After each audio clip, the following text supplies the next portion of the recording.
Fortunately, her attempt failed, and a group of anonymous Americans upheld the rule of law and determined that this case should not proceed. Just to review the bidding, this started with a 90-second video in November that a group of us organized, all of us with military and service backgrounds, simply restating the law in the Uniform Code of Military Justice, that military members had a duty to refuse illegal orders. We said nothing more than everyone from Secretary Pete Hegseth and Attorney General Pam Bondi have said themselves out of their own mouths. For that, President Trump said that we should be investigated, arrested, and ultimately hanged.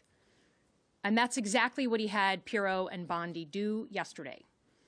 They had opened an inquiry in December, they carried it forward in January, and when we refused to sit for a voluntary interview, in 7 days' time, they went in front of a grand jury. But to be clear, this is not about the content of this one video. Let's call it for what it is. The president is using our justice system to weaponize against his perceived enemies.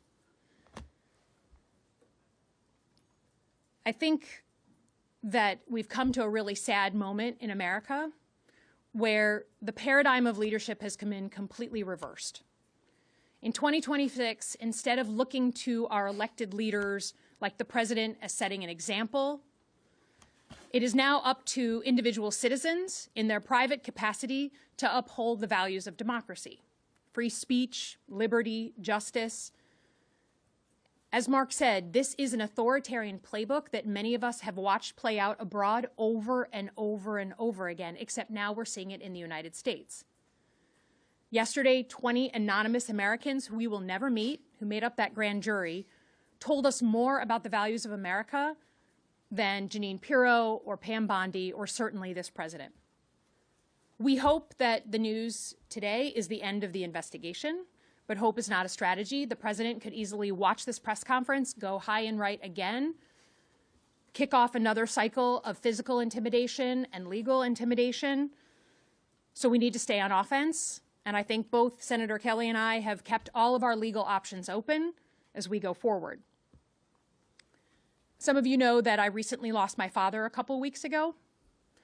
And my father taught me two things. He taught me right from wrong, and he taught me to love this country. Senator Kelly and I have both served our country. We have risked our lives for our country. This country has given me everything.